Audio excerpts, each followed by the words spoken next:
Olá, esse é mais um episódio do quadro Direto ao Ponto, onde eu analiso e recomendo otimizações nas matrizes de bordados desenvolvidas pelos nossos alunos lá da eBordados Academy. Eu sou o Gixson de Oliveira, certificado em qualidade de programação de bordados pela Wilcom e também pela Barudan. Olá, Paulo, bem-vindo aqui. Então vamos analisar essa matriz de bordado que você me enviou, desses coelhinhos aqui, que ficou da hora, tá? Vamos aqui colocar para redesenhar devagar. Antes, deixa eu ver o tamanho que você fez essa matriz. 9,8 centímetros de largura por 8,7 centímetros de altura tem esse bordado com 11 mil pontos. Tá leve, é um bordado leve, dá para bordar bem, tanto em máquinas domésticas quanto em máquinas industriais. Beleza, agora vamos colocar aqui para redesenhar devagar, fazer aquele processo de construção do bordado, execução do bordado, uma simulação de execução do bordado na tela aqui do software, para a gente ver o que a gente consegue, tá? O que eu consigo te recomendar para otimizar esse bordado lá na sua máquina de bordar. Bom, ele começou ali fazendo a parte do preenchimento do coelhinho, que está mais à direita, né? Agora está fazendo a parte do corpinho dele. Eu observei também aqui, Paulo, que você está usando ponto tatame com leve espaçamento, ou seja, daí uma característica de pontos leves, né? Onde a gente não trabalha com ponto suporte. Haja vista, a gente tem que se preocupar sim com alguns fatores ali com relação ao deslocamento do ponto para não encolher o tecido, mas fica realmente mais charmoso não fazer o ponto suporte, porque o espaçamento, como o espaçamento do tatame é mais alto, se a gente colocar um ponto suporte, ele vai ficar com aquela grade atrás, então de repente não fica tão bonito mesmo. Então eu entendo que você não colocou ponto suporte exatamente por conta do tipo de ponto que você quis representar. Eu estou entendendo que você quis representar pontos leves para essa matriz, tá? Então beleza, vamos terminar aqui de observar o bordado sendo realizado aqui na tela, para eu ver o que eu consigo recomendar para otimizar esse bordado. Lembrando que eu só vou recomendar aquilo que fizer sentido, tá? A fim de melhorar a matriz de bordado. Se não for para melhorar, eu não vou realmente inventar moda, encher linguiça, não, tá?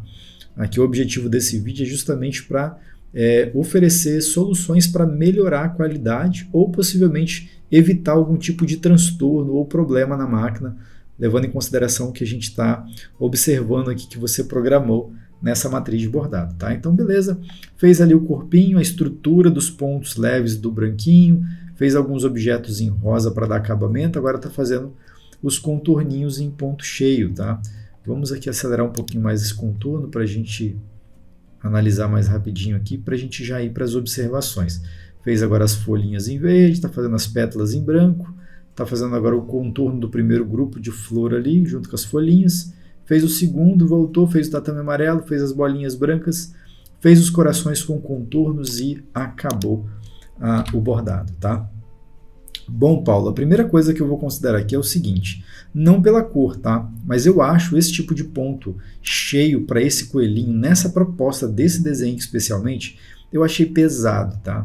Eu gostei muito dessa proposta que você usou aqui embaixo, corrido simples com dupla passada. Eu acho que o bordado fica mais leve nessa proposta aqui. Eu utilizaria também no coelhinho, tá? Eu não vou fazer essa alteração aqui, é só uma sugestão para nos próximos você tentar fazer, considerar essa hipótese de fazer o desenho com esse tipo de contorno aqui. Não quer dizer que vai ficar ruim, mas eu particularmente falando, nesse caso eu usaria porque eu acho que deixaria os desenhos mais leves, né? Que eu acho que o contorno deixou ele um pouco meio pesado, o contorno ficou grosseiro, até porque esse tipo de aspecto de contorno, ponto cheio no contorno, não tem como realmente ficar muito fininho, né? Para ficar muito fininho vai dar problema na máquina, se ele ficar abaixo de 1 milímetro. Então ele tem que ficar grossinho para a máquina conseguir fazer a costura. Só que em contrapartida ele fica mais pesado, tá vendo? Que o contorno aqui em volta dos narizinhos deles, ó, não ficou tão harmônico, não ficou uma coisa tão legal assim aos olhos, não ficou uma coisa tão harmônica assim. Então eu por esse motivo eu faria, até porque o desenho é pequeno, né? Não tem nem 10 centímetros, então se fizessem corrido simples, talvez daria um aspecto mais leve para o desenho, tá? Mas é só uma sugestão para você fazer teste no próximo, tá? Não vou alterar esse aqui para essa finalidade não. Mas levando em consideração, tá, que eu entendi que você quer fazer com que o bordado fique leve, dado o fato de você ter colocado aqui no tatame, né, essa densidade de 0,80, ou seja, esse espaçamento bem elevado, vai realmente mostrar o fundo. Então, se o fundo do tecido for um fundo mais escuro, ele vai mostrar por entre os pontos a cor do tecido, justamente porque o ponto é leve, ou seja, não tem aquela carga padrão de pontos do tatame. Então, você deixou um espaçamento bem alto aqui, caracterizando aí, então, o que supostamente seria a sua intenção fazer um bordado com pontos otimizados, um bordado que nós chamamos de pontos leves, ou lá nos Estados Unidos, que é o quick stitch, que é os pontos rápidos, né? Então, beleza, eu estou levando isso em consideração baseado na configuração da densidade do ponto que você usou aqui no tatame. Levando isso em consideração, eu também faria o seguinte: quando eu quero trabalhar essa característica de pontos leves, tá, Paulo? Tanto aí no bordado pequeno ou grande, usei isso como característica, ou seja, eu quero criar uma técnica de pontos leves, ou quick stitch, né? Eu gosto de trabalhar todo o desenho com esse aspecto, tá? E aí, qual seria a proposta, então, nesse caso, na minha visão, para esse desenho? A gente trabalhar também todos os objetos em ponto cheio com esse mesmo, tá? Com essa mesma proposta de espaçamento mais elevado. Então eu pegaria tudo que é ponto cheio e vou radicalmente aqui em espaçamento e vou colocar ponto 80, para a gente ter a mesma proposta de distribuição de espaçamento para todos os objetos. Olha, 0,80, é claro que ele não aplicou para tudo, porque aí eu tenho que selecionar alguns objetos aqui, ó, e mudar a forma de aplicação. Nesse caso aqui vai ser em contornos, porque eles são do tipo contorno. Então seleciono todos eles. Poderia selecionar por aqui também, mas prefiro selecionar visualmente aqui, porque fica mais fácil a gente resolver, porque não são todos os objetos, são alguns só. Então, eu selecionei somente aqueles objetos que não aceitou o espaçamento de 0,80 na guia de enchimento, haja vista que, como eu estou usando a versão 4.5 do Wilco Embroidery Studio, eu não consigo fazer essa alteração de contorno na guia de enchimentos, diferente das versões anteriores, que sim, você consegue fazer a alteração de densidade do ponto, do contorno, aqui também na guia de enchimentos. No caso dessa versão minha aqui, na 4.10 e na 4.5, essa alteração é feita na aba de contornos, tá? Então, bem como a espessura, aqui você vai aumentar o espaçamento, né? Então, eu vou colocar 0,80, observa que ele vai ficar mais levinho, tá? E essa seria a proposta que eu daria, então, para esse desenho, para ele ficar realmente totalmente leve, não somente o preenchimento tatame, mas também os contornos, as pétalas e as folhas e as flores aqui embaixo. Eu colocaria essa mesma proposta, né, para ficar mais levinho. Aí eu vou dar um Shift S aqui para exibir todos os objetos. E ele, inclusive, economizou aí cerca de quase 2.000 pontos. Você pode observar aqui embaixo, 9.200 pontos, justamente porque eu reduzi a quantidade de pontos de todos os objetos em ponto cheio. Então, ele, de fato, vai ficar ainda mais leve, criando ainda mais aspecto com essa característica aí de pontos leves, tá? Essa é uma primeira recomendação, mas isso é mais gosto pessoal, não é uma regra, tá? Mas considere, porque eu particularmente gosto. Faz um teste aí e depois você me diz se você gostou do resultado, tá? Outra coisa que eu alteraria também nesse desenho seria só essa pétalazinha aqui, tá vendo? Ela tá dando um dentezinho no meio da pétala porque você ativou divisão automática com 8 milímetros. Como a distância desse objeto aqui é maior do que 8 milímetros, está dando mais de 8 milímetros, ele está colocando por segurança aqui uma divisão no meio, né? Não medi direito, mas se for medir certinho, deixa eu ver aqui. Ó, vou pegar aqui a régua, o Mzinho, e vamos medir a distância do maior ponto aqui, tá vendo? Ó, exatamente, 8,29. Então, como a distância do objeto deu 8,29 milímetros de distância, né? Ele está dando essa divisão automática, né, baseado no fato de você ter colocado 8 aqui. Então, o que você pode estar fazendo por segurança? E outra coisa, falo mais, se você for aumentar o tamanho desse bordado, a maioria dessas pétalas aqui vão aplicar essa mesma divisão automática de 8 milímetros. Aí você vai ter cada uma dessas pétalas com alguns pontos no meio. Não estou dizendo que são defeito, mas é uma característica devido à configuração que você usou. Eu vou fazer uma simulação aqui, aumentando 30% do tamanho desse bordado. Vamos colocar 130%, supondo que nós quiséssemos bordar em um material, em um determinado produto, que pedisse um tamanho maior, que vai dar em torno de 12,7 centímetros de largura, colocando mais 30% de tamanho. Vamos lá, 130%. E aí aconteceu exatamente o que eu falei, tá vendo? todos os objetos foi aplicado essa divisão automática porque eles naturalmente ficaram maiores, passando ali da distância dos 8 milímetros de divisão automática que você havia pré-configurado. Por conta disso, ele vai e coloca vários pontos ali internamente para poder justificar aquela distância maior que 8 milímetros que você considerou ali na divisão automática. Beleza? Então tá. Então, por conta disso, o que eu recomendo fazer? Na estrutura já do desenho, já vou fazer em todas. Eu poderia fazer apenas na pétalazinha que está com essa marquinha, tá? Poderia fazer ali, resolveria o problema. Mas eu recomendo fazer logo em todas as pétalas, você salva o arquivo, porque quando você for aumentar o tamanho, isso vai ter sido resolvido já para todas as pétalas. E aí você não vai ter essa divisão automática. Pelo menos não com uma distância tão pequena assim, que é 8 milímetros nesse caso aqui. Eu colocaria 12, né? Porque dá para trabalhar o limite do ponto cheio com a divisão automática aí, é de até 12 milímetros de distância.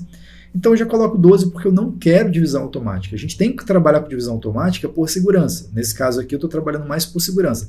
Caso eu aumente o bordado uma quantidade de tamanho, né? Ou seja, aumente muito o tamanho dele, e o objeto ultrapasse esses 12 milímetros, aí não tem como negociar. Aí realmente tem que ter um ponto no meio ali, quebrando o ponto cheio em 2 etapas, né? Porque a máquina não vai aceitar ultrapassar esses 12 milímetros de distância no ponto cheio. Então eu coloco 12, nesse caso aqui, por segurança. E já resolveu aquela divisãozinha no meio aqui, tá vendo? Então, nesse caso aqui não é nem aspecto, né, nem vou chamar isso de defeito, mas como só uma pétalazinha ficou com essa divisão automática, não fica com um aspecto muito agradável, vai. Se você falasse assim, vamos colocar essa divisão automática com 4.5, e aí sim faria sentido, porque aí todas as pétalas, elas possuem uma distância de ponto maior do que 4.5 milímetros, o que causaria automaticamente, por padrão, em todas elas o mesmo comportamento, né, de pontos, que seria uma divisão automática aplicada em cada uma das pétalas, ou seja, em todas elas, a uma distância de 4.5 milímetros. Aí, visualmente falando, faz mais sentido. Ou coloca em todas, já que todas são pétalas, ou coloca em todas ou não coloca em nenhuma. Nesse caso, eu preferi não colocar em nenhuma, seguindo a sua proposta do desenho. Por isso que eu coloquei 12, e aí ele tirou essa divisão automática das pétalas todas, inclusive naquela que estava com um dentezinho só, nessa aqui no caso. Tá? Então, seria aí mais uma recomendação para você. Outra recomendação aqui, observando o desenho, seria a parte de conectores. Eu, particularmente falando, quando vou bordar em máquina que tem corte de fio automático, ou seja, quando ela termina de fazer um objeto e ela pode sozinha executar o corte, eu prefiro, tá? Dar menos trabalho depois, ter que ficar cortando o fio, limpando o bordado na mão. Isso vai depender da característica produtiva de bordado de cada um. Tem pessoas que vai preferir fazer o bordado mais rápido na máquina, porque produz muito, e depois na arrematadeira ali fazer a limpeza na mão. Eu já prefiro fazer diferente, eu já prefiro executar o corte na máquina, claro, quando a máquina possui corte de fio automático. Dito isso, eu posso te aconselhar, nesse caso, baseado na minha concepção, na minha prática aqui do dia a dia, a executar o corte de fio nesses objetos aqui. Ó. Então eu vou pegar, por exemplo, esses objetos aqui, ó, ou seja, na saída desse objeto aqui, ó, eu quero que a máquina execute um corte. Ou seja, aqui ela está executando esse objeto, ao finalizar ela está dando um saltozinho para o objeto seguinte. E eu quero que ela faça um corte. Então eu venho aqui em conectores. Claro que eu posso estar fazendo isso com todos os objetos selecionados, mas aqui eu vou fazer apenas com esse para você entender a aplicação especificamente desse comando nesse objeto selecionado aqui. Ó, tá vendo que é nessa orelhinha. Então eu venho aqui, ó, eu posso aumentar ou diminuir o valor. Se o próximo conector for maior que 5 milímetros, ele corta, ou eu posso diminuir. Se eu falar para ele o seguinte, olha, eu quero que, se o próximo conector for maior que 1 milímetro, eu quero que a máquina execute o corte. Quando eu der Enter, ele vai executar o corte aqui, tá vendo? Ó, colocou o triângulozinho aqui, indicando que agora a máquina vai receber uma função de corte de fio vinda do programa. Por quê? Porque a distância entre esses dois objetos tem mais do que 1 milímetro que eu havia configurado aqui ainda há pouco. Beleza? Então você pode fazer dessa forma, aumentar o valor aqui para que ele adote esse padrão de comportamento, cortar o fio quando maior que 1 milímetro a distância entre os dois objetos, ou você poderia também habilitar aqui o corte do fio sempre, ou seja, toda vez que terminar esse objeto, eu quero que ele corte o fio. Tá? Então essas duas propriedades aqui, nesse caso, elas têm aplicação iguais. E aí você poderia fazer para todos os demais objetos aqui. Deixa eu só localizar esse objeto aqui para saber se ele vem com a ordem dele, né? Qual a sequência, o que vem antes, o que vem depois. Então depois desse cara aqui, também quero que execute o corte. Então eu venho aqui em sempre e mando cortar o fio. E aí você pode fazer isso para todos os demais objetos, ou pode selecionar todos os objetos e aplicar, por exemplo, aqui um corte maior do que 2,5 milímetros para ele cortar. Alguns ele não cortou porque a distância não foi suficiente. Nesse caso aqui, eu posso selecionar e executar o corte sempre. E aí ele vai limpando o desenho, fazendo com que os cortes aconteçam enquanto a máquina vai bordando, ele vai executando o corte. E aí no final a gente teria um bordado mais limpo, tá? E aí depois de fazer as alterações, a gente vai aqui dar um Ctrl S para salvar. E eu também recomendaria fazer essa mesma orientação de corte de fio aqui nesses objetozinhos, tá? Tudo bem que aqui de fato não precisa porque eles estão muito próximos uns dos outros, só tem um pouco mais de cuidado aqui, ó, na hora de posicionar o corte desses objetos, para não ficar, tá vendo, esse saltozinho aqui, ó. O ideal nesse caso seria possivelmente usar o ramificar, talvez. Vamos usar o ramificar aqui para ver se vai ficar legal. O ramificar na mão, ó, mas não pode ser muitos objetos, tem que ser poucos, tá? Ó, só 4 objetos, vou aqui em ramificação, escolho o primeiro objeto, escolho o último. Tá vendo? Mas aqui ó, ainda não ficou legal, eu não gosto muito da ramificação manual, tá? Tá vendo? Ainda ficou um saltozinho meio sem sentido ali. Então você pode fazer na mão a entrada e saída dos objetos, de cada um deles, colocando escondido aqui os objetos, a entrada e saída deles escondida por trás do pretinho aqui, ou você poderia fazer uma conexão manual entre cada um dos objetos.